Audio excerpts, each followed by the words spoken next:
with red-hot stories from post-game. Interviews, analysis, debate, the hour. Right here at the Growler. All right, welcome to the latest edition of the Walkout. It's our training camp recaps, day 10 here, and kind of the last of the real training camp feel. Although today wasn't really a full training camp feel even in itself, but it's the last one before a preseason game happens. Preseason game number 1, of course, is Thursday in Philadelphia. We will have the walkout for you after that one. But first, just because it wasn't all that active of a training camp practice we still have thoughts, okay? We still have lots of thoughts. Jay Morrison, Paul Inter Jr. here with you. Jay, let's just get it right into it. Take away from what we saw. Well, from what we saw, I would say this is just another step in them trying to accelerate getting ready for the preseason. This felt like a regular season Friday, which is, 2 days before the game, a much lighter, a much shorter practice. Even in the locker room after practice, it was really empty. I think a lot of guys were getting treatment and getting ready for the game on Thursday night. So that's kind of the way it felt. It wasn't super competitive. There was only, I counted 20 plays of competitive action today in the practice. So that's what I came away from practice with today. Yeah, really, to me, the big thing today was what happened there behind us, and that was Zack Taylor press conference and a lot of sort of laying out what this preseason is going to look like, and one that's going to look a lot different. I'll say, from my perspective, a lot of the talk about corners and the cornerback room as a whole stood out for me as a main takeaway today. No Dax Hill, no Cam Taylor-Britt on Thursday as they're sort of managing them a little bit. I think the idea is that they're hoping to get Dax Hill into some action. They don't have to. But talking about the competitiveness in that room, something that we've seen and you've seen highlights of, we've talked about on here, is that seems like everybody's kind of had their moments, had their days. And Zack Taylor really talking about how much he really loves what he's seeing from the depth of all the corners and how many are making plays, including DJ Ivey, DJ Turner, all of those guys kind of getting a little bit of love, and Dax Hill majoring in the slot was the quote used, getting a little bit more of a view of what that's going to look like. So maybe he ends up in there. It certainly sounds like that's the direction they're pushing him once they get him fully back. So to hear that kind of confidence about an area that, let's be honest, a lot of us had question about coming in is something that stood out to me from today. Yeah, and no Marco Wilson either on Thursday night, so that kind of opens the door. He felt like he was right on the edge there of maybe that last cornerback spot, opens a spot for a guy like Nate Brooks, who had, of the little competitive action we saw today, he had 2 really good plays. He sniffed out a screen against Jermaine Burton, and then he had a pass breakup on a long pass to Jermaine Burton. So that's a guy that I think you're going to see, a lot of. Jalen Davis was in the slot today. With all those corners out, I think you're going to see Josh Newton, DJ Turner, and Jalen Davis be the starters. But that other group that's fighting for those last few spots are going to certainly get time. That does help. That they've been impressed with the depth, and now they get a really good look at it by holding Dax and CTB and Marco Wilson out. What else did you have from what we heard from Zack today? Yeah, I thought it was notable that he was talking. We saw Mike Gesicki go out of the stadium practice. He hasn't practiced since. Zack said that if this was a regular season game on Sunday, he'd be listed as questionable. He would have a chance to play, but no reason. The game's Thursday. It's preseason.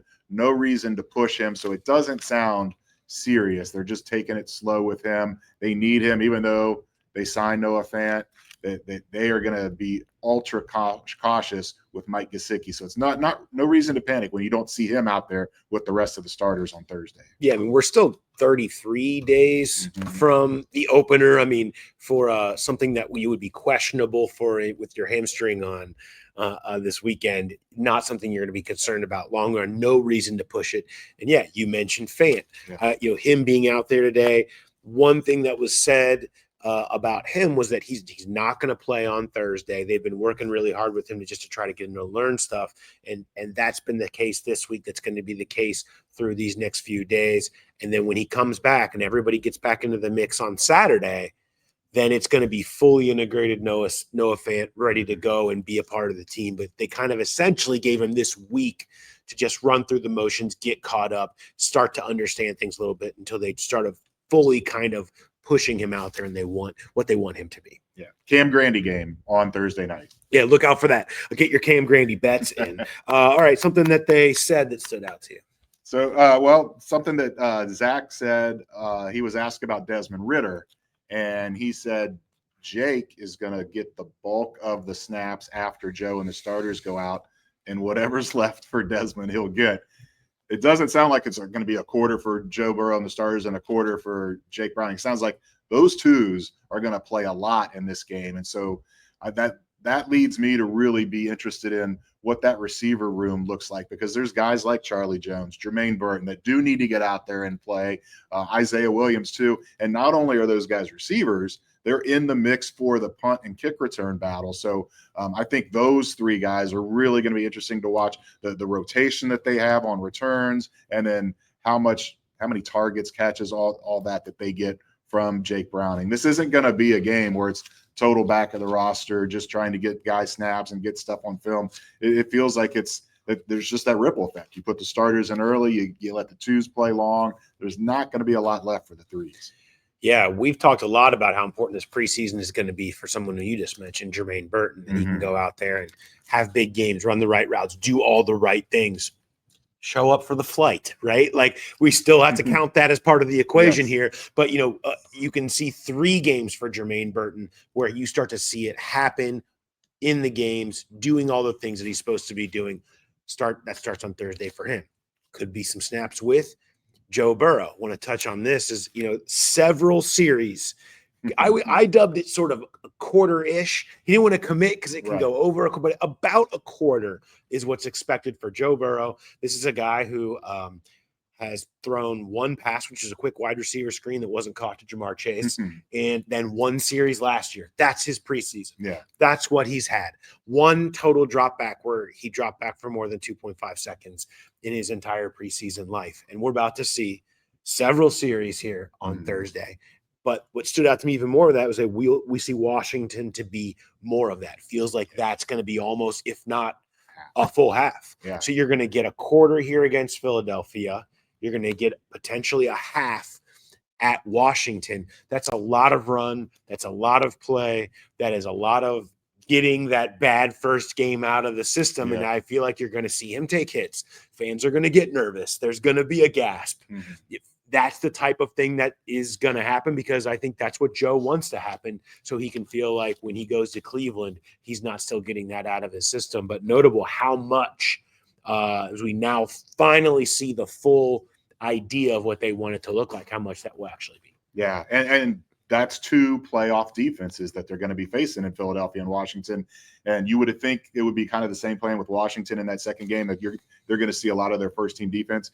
Nick Sirianni said today he doesn't know yet if his starters are going to play, which is BS. He knows. He just doesn't want to say it yet, or he hasn't told the players yet, so he doesn't want to tell the media first. So there's a chance that, that's a great Philadelphia defense. Maybe the Bengals starters don't see them. Maybe they do rest their starters. But Washington, I would imagine we'll see both teams once play. Well, we know the Bengals are going to play a lot.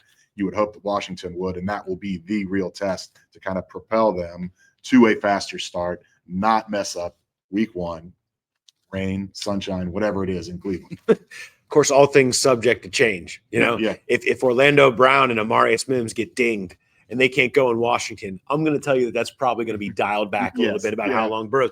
Things do change, and that's always out there. But for now, looks like about a quarter of Joe Burrow and the starters on Thursday in Philadelphia. We will have the walkout for you afterwards, breaking down everything. Very excited about that. We hope to catch you there. So make sure you either watch us on YouTube or just listen in the feeds. We'll be coming your way with the first walkout of the season, the first of at least 20, right? At least 20, yes. At least 20 walkouts that you will get this season. Could be more. We'll see. Maybe the fast start that they have you heard about this topic? Yeah. Have we talked about that? I just heard about that. There's a fast start they're trying to get off to. Maybe that will help them actually get more than 20 games in this year. So, all right, Paul, Jay, we'll talk to you on Thursday night.